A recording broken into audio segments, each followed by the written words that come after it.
Olá, Shalom!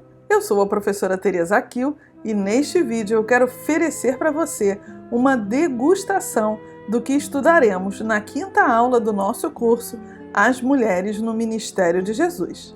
Vamos começar? Muito bem, então o tema da nossa quinta aula é a Samaritana contra as convenções e, como você já deve estar imaginando, nós vamos estudar a perícope, uma perícope exclusiva do Evangelho de João, no capítulo 4, do verso 7 ao verso 30, aonde Jesus ele encontra com uma mulher samaritana junto a um poço e, como vimos na passagem anterior, ele é Jesus que toma a iniciativa de falar com essa mulher. Vamos então conhecer o texto anterior e posterior à nossa perícope. E aí, no texto anterior, Jesus ele deixa a cidade de Jerusalém, ele deixa a região ali da Judéia e vai para a Galileia. E o caminho mais curto que se tinha, para poder sair da Judéia e chegar até a Galileia era passando pelo território de Samaria, que é esse território que fica aqui, no meio, entre a Galileia e a Judéia. Da Galileia para a Judéia, passando por esse território, são 3 dias de viagem, E foi exatamente isso que Jesus fez. Jesus ele escolhe passar pela terra dos samaritanos, uma terra que muitos judeus queriam contornar, não queriam passar, porque era uma terra que, segundo a perspectiva da época, era uma terra impura, porque dava ali um povo mestiço, mas Jesus não tinha isso, E ele então vai tranquilamente com seus discípulos cruzar ali a terra dos samaritanos, a terra de Samaria, o território de Samaria. E quando ele está chegando exatamente nessa localidade, hoje a cidade de Nablus, ele vai parar junto ao poço, que vocês já estão vendo aqui, é o Poço de Jacó, o famoso Poço de Jacó, o poço onde o Isaac, por exemplo, encontrou a Rebeca e tudo. Então, nesse local, Jesus chega, pasme, às 18 horas pelo sistema romano, e isso é muito peculiar, porque no vídeo passado nós falamos do número 18, E esse número 18, olha só, o encontro de Jesus com a mulher samaritana, 18 horas, Esse 18, esse número que livra, a pessoa da opressão, de uma opressão, externa, Pois, quem sabe não era isso que a mulher estava vivenciando ao longo da sua vida, E o texto, então, posterior é quando os discípulos retornam a encontrar com Jesus. Eles veem Jesus falando com a mulher, mas eles não falam nada, só dizem que o Jesus precisava comer e chegam também os samaritanos ali, avisados pela mulher de que ela tinha visto o Messias. Esse nosso texto de João capítulo 4, do 7 a 30, ele tem essa estrutura narrativa aqui, Então, tem uma introdução, depois tem uma questão da sede, Tanto uma sede física quanto uma sede espiritual. Depois tem a apresentação de Jesus como um profeta físico, humano, Vamos dizer assim. Depois tem a nova adoração, uma nova perspectiva de adoração, no clímax da nossa história. Depois tem Jesus sendo reconhecido como um Messias espiritual, Tem novamente a questão da sede e a conclusão. Então é um texto bem grande. Eu quero brevemente falar algumas coisas para vocês, porque vamos estudar realmente esse texto em profundidade a partir do grego no nosso curso, na quinta aula. Mas eu quero ainda comentar com vocês algumas coisas à medida em que eu for lendo. Então, vamos à introdução. E veio a mulher de Samaria tirar água. E veio uma mulher de Samaria tirar água.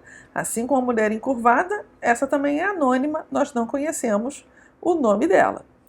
Sede, O tema da parte A é a sede. Até o verso 12, uma sede física. Depois, no verso 13 até o 15, uma sede espiritual. Então vamos lá. Sede física, E disse-lhe Jesus: dá-me de beber. Porque os seus discípulos tinham ido à cidade comprar comida. Disse-lhe, pois, a mulher samaritana: como, sendo tu judeu, me pedes de beber a mim, que sou mulher samaritana? Porque os judeus não se comunicavam com os samaritanos. Jesus respondeu-lhe e disse-lhe: se tu conheceras o dom de Deus, e quem te diz, dá-me de beber, tu lhe pedirias, e ele te daria a água viva. Disse-lhe a mulher, Senhor, tu não tens com que tirar, e o poço é fundo. Onde, pois, tens a água viva? E eis, és tu maior que Jacó, nosso pai, que nos deu o poço, bebendo ele próprio dele, e os seus filhos e o seu gado? Aí Jesus entra com a sede espiritual, né? Jesus respondeu e lhe disse, qualquer que beber desta água tornará a ter sede. Mas aquele que beber da água que eu lhe der, nunca terá sede. Porque a água que eu lhe der se fará nele uma fonte a jorrar para a vida eterna. Disse-lhe a mulher, Senhor, dá-me dessa água, para que não tenha mais sede e não venha aqui para tirá-la. Então, aqui, apesar de Jesus, né, estar falando de algo espiritual, a mulher ainda estava pensando na perspectiva o quê? Humana, né? Para ela, que era uma mulher, e a gente vai entender um pouquinho daqui, por que ela fala isso, olha, para que eu não venha mais aqui. Parece que ela estava se escondendo, parece que ela não queria ser vista ali tirando água, né? Parece que, né, era ruim para ela ir ali tirar água. E é tão interessante isso, alguns estudiosos vão dizer que um homem junto a um poço ali, né, pode ser que ele não seja visto por uma mulher como uma boa referência de homem, né? Mas, enfim, não vamos entrar nesses detalhes agora, né? Vamos só pensar que a mulher estava ali, Jesus chega para ela e pede água, e ela relutante, mas assim, você vai falar comigo? Eu sei que você é judeu, né? Como é que você vai falar comigo que eu sou samaritana? Jesus não tem isso, né? Ele vai quebrando, né, essa barreira de comunicação, essa distância que existe entre os samaritanos e os judeus. Vamos lá, vamos avançar. Jesus, o profeta físico. E disse-lhe Jesus, vai, chama o teu marido e vem cá. A mulher respondeu e disse, não tenho marido. Disse-lhe Jesus, disseste bem, não tenho marido, porque tiveste 5 maridos e o que agora tens não é teu marido. Isso disseste a verdade. E disse-lhe a mulher, Senhor, vejo que és profeta. E aqui é uma parte assim bem interessante dessa história, porque geralmente a gente ouve falar, né, que essa mulher era uma mulher pecadora, uma mulher que já tinha casado 5 vezes, mas existe um outro senão aqui. Esta mulher, talvez, ela não fosse uma pecadora, ela fosse uma sofredora. Vão dizer alguns estudiosos que talvez essa mulher ela tenha tido 5 maridos porque ela enviuvou, e ela enviuvou de maridos sem filhos. Então, na realidade, o marido atual dela era um remidor. Não era necessariamente o marido primeiro dela, não. Era o parente remidor que estava ali, né? Tipo, não tem outro jeito, eu vou cumprir a lei, né? Então, eu tenho que estar com ela, né? E é tão interessante que, por esta perspectiva, essa mulher não era uma pecadora, ela era uma sofredora. Né? Lembram-se da história de Tamar, que nós vimos na primeira aula? A Tamar, aconteceu isso com ela. Ela se casa, o marido morre, ela casa com o irmão morre, né? Então, o primeiro marido, ela era viúva, né? E uma viúva que sofria com aquela situação. Pode ser que a mulher samaritana esteja passando também por essa mesma adversidade, né? Nova adoração. No meio dessa situação, né? O tema da nossa história muda. Olhem só. Nossos pais adoravam neste monte, e vós dizeis que é em Jerusalém o lugar onde se deve adorar. Disse-lhe Jesus, mulher, crê-me que a hora vem em que nem neste monte, nem em Jerusalém adorareis. Vós adorareis o que não sabeis, nós adoramos o que sabemos, porque a salvação vem dos judeus. Mas, hora vem, e agora é, em que os verdadeiros adoradores adorarão o Pai em espírito e em verdade, porque o Pai procura a tais que assim o adorem. Deus é espírito e importa que o adorem em espírito e em verdade. E aqui é o grande tema dessa, eu acho, né, dessa perícope, a clímax dessa história, né? Que na realidade, aqui, Jesus chega num momento em que ele fala para ela, olha, nem os judeus, nem os samaritanos, né, a forma de cultuar a Deus, a forma de adorar a Deus, a forma de viver com o Senhor será totalmente nova daqui a algum tempo, né? Está chegando um momento em que todas essas barreiras étnicas, culturais, cairão por terra.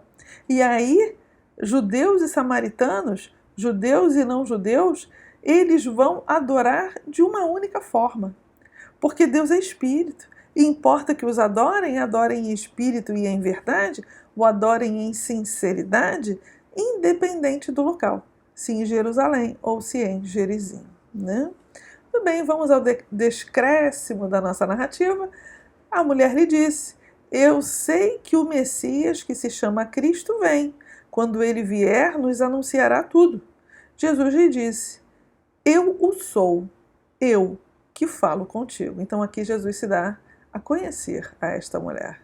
Ele se apresenta como Cristo para esta mulher, né? Sede, novamente, o tema, né? E nisto vieram os seus discípulos e maravilharam-se que ele estivesse falando com uma mulher. Todavia nenhum lhe disse, né? Nada, né? Que perguntas, ou porque falas com ela. Depois, deixou, a mulher o seu cântaro e foi à cidade, e disse àqueles homens: vinde e vede um homem que me disse tudo quanto tenho feito. Porventura não é este o Cristo? Saíram, pois, da cidade e foram ter com ele. Olha que coisa interessante, né? Aqui, mais uma vez, uma mulher é impactada. Ela, puxa, ele sabe da minha vida, ele me falou de uma tal de água viva, ele é o Cristo. E ela, que estava ali, né? Ia às 18 horas pegar água naquele poço, para que ninguém precisasse encontrar com ela, ela agora vai encontrar com outras pessoas. Ela é que vai ao encontro de outros para poder fazer o quê?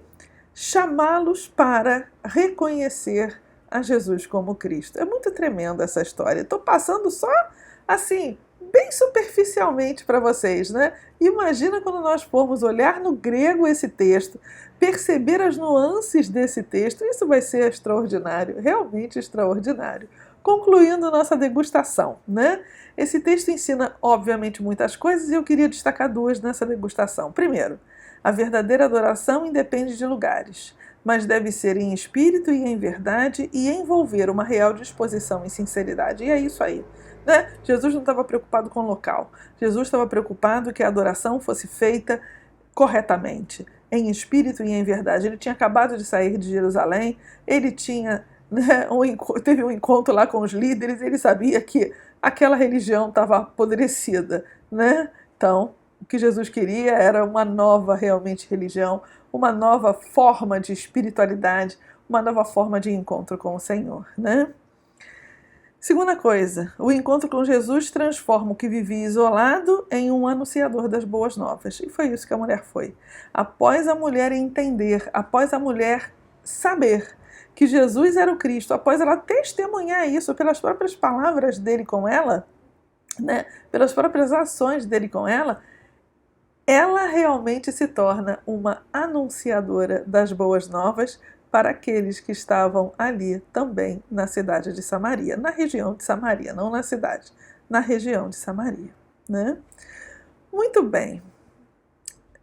Eu espero que você tenha gostado desta degustação. Amanhã tem mais. Amanhã a degustação será sobre Maria, a ouvinte do hóspede.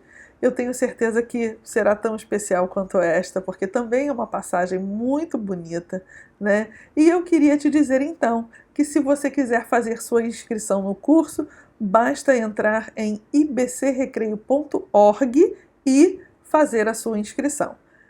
Se você quiser algo mais simples, basta apontar o teu celular para o QR Code que está aparecendo aqui e fazer a sua inscrição automaticamente. Eu realmente espero encontrar com você no dia 5 de agosto, às 19 horas, na nossa primeira aula. Um abraço e Deus abençoe a sua vida.